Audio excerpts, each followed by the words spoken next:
Christopher, oui, bonjour. Bonjour. Je rappelle que vous êtes coordonnateur général de la société civile de la RDC. Aujourd'hui, ça fait exactement 4 ans jour pour jour depuis que le président de la République, Félix Antoine Tshisekedi Tshilombo, a accédé à la magistrature suprême. Vous, personnellement, en tant que personnalité, mais aussi digne fils du pays, comment jugez-vous le bilan que le chef de l'État, Félix Tshisekedi, peut présenter à la population congolaise? Oui, le bilan, je peux dire qu'il est positif. Pour un pays qui avait arboré une descente en enfer. Et là, on répond aux deux régimes précédents. Nous étions en train de descendre et de descendre encore. Nous avions touché le fond.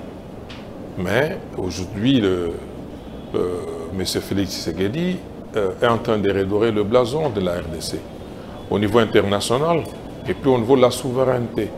Il est en train de réhabiliter l'État, l'État qui fut privatisé. Moi, je peux vous dire que du temps de Mobutu, on nous a parlé du parti-État.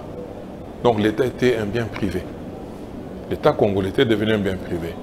Du temps de Kabila, il a récupéré les Mobutistes, il les a impliqués dans sa gouvernance et la privatisation avait continué astucieusement.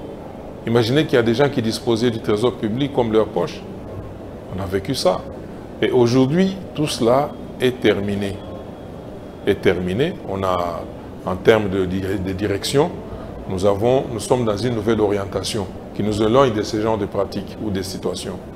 Et bien sûr, on doit aussi dire qu'il y a des difficultés au niveau du gouvernement. Et c'est inhérent à toute œuvre humaine. Et puis, pour tirer le pays de là où il était, le remettre vraiment sur l'orbite, on y dépense beaucoup d'énergie. Et avec un peuple ou des animateurs qui, eux, ne veulent pas changer. Parce que c'est le même personnel politique qui a évolué avec Mobutu, qui a transhumé, qui est avec Kabila, qui a transhumé également, qui est avec Tshisekedi aujourd'hui. C'est le même personnel politique.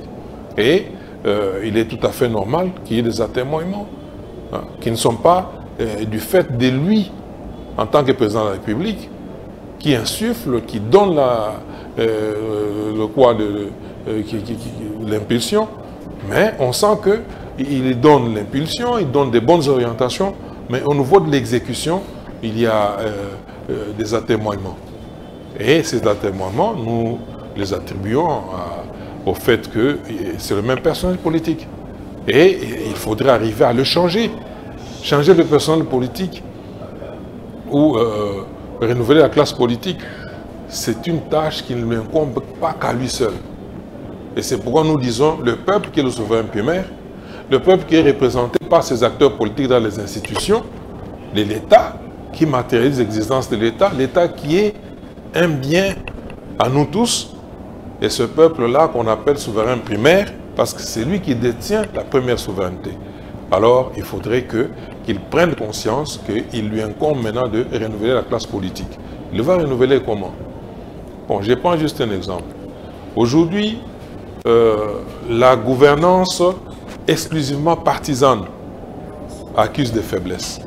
Pourquoi? Parce que les partis politiques n'exploitent même pas du tout leur projet de société.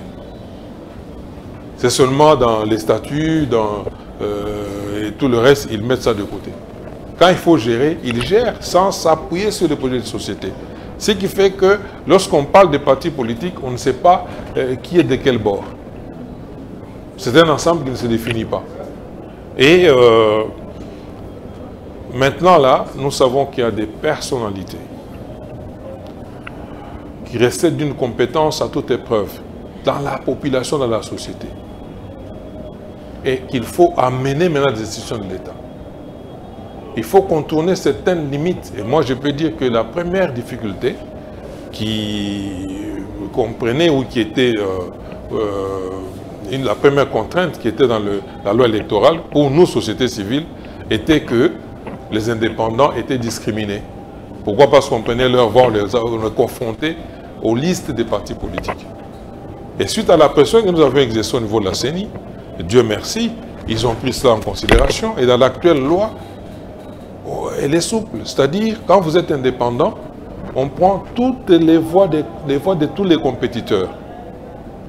On les compare, on les match. Qu'il y ait des listes ou pas, vous êtes dans une liste, mais on va prendre d'abord vos voix là. On va les matcher avec les voix de tout le monde, indépendants ou non indépendants. Et ça peut donner qu'on retrouve beaucoup d'indépendants qui soient élus. Et nous voulons créer une synergie d'indépendants.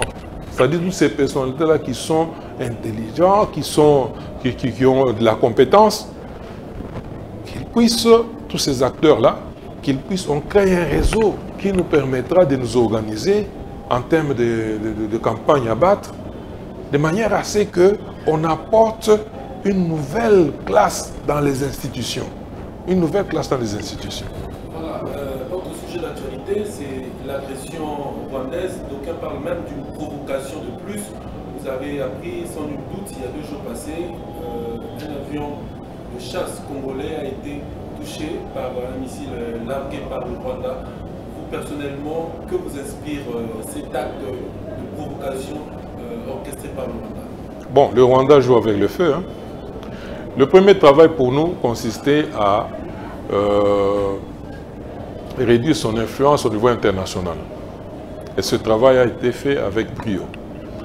Et la communauté internationale sait maintenant à 90% que c'est le Rwanda qui nous agresse. Et pourquoi il nous agresse? C'est ainsi qu'on lui a retiré même certains subsides qu'il recevait de l'extérieur. Et aujourd'hui, le Rwanda, avec ce qu'il fait là, il sait très bien que le Congo, c'est une puissance. Parce que quand vous regardez sur la liste,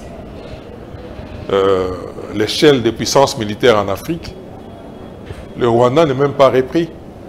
C'est tout simplement un groupe de terroristes à la sorte de Kagame qui est en train de vouloir pérenniser ce qu'il avait entrepris avec certains individus qui sont dans notre pays, qui lui ont ouvert ce pan-là et croient que tout le monde est assez bête pour continuer avec ça. Et nous disons, on a vu, ils ont attaqué un avion qui n'était même pas sur l'espace aérien rwandais. Et ces avions-là ont la possibilité d'émettre leur position. Et ils sont guidés par des ordinateurs. Ils n'avaient pas traversé l'espace aérien rwandais. Mais ils étaient les premiers à crier que voilà, ils ont réagi. Et moi, je dis ceci. Ça, c'est ce que partage la grande majorité des Congolais. Le Rwanda a trop joué, trop c'est trop.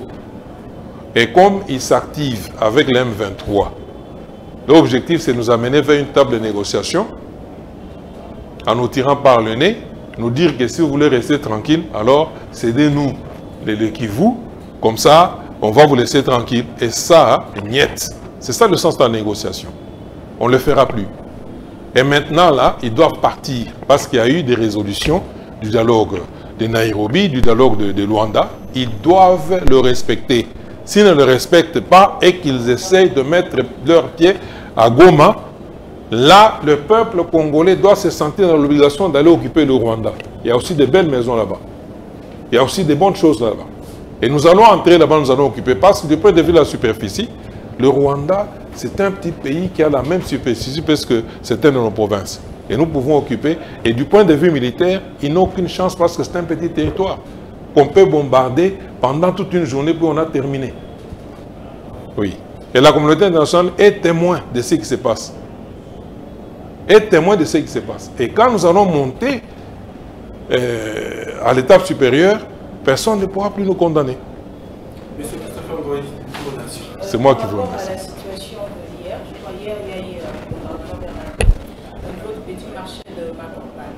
Et jusque-là, il n'y a pas cette réaction. La population se pose des questions par rapport à cette situation. Quand vous avez appris cette nouvelle, qu'est-ce que vous avez dit? Bon, moi j'ai appris cette nouvelle. Mais je ne suis pas surpris parce que aujourd'hui, nous sommes sérieusement infiltrés. Qui nous a infiltrés? Ce sont des terroristes, madame. Nous sommes en proie au terrorisme.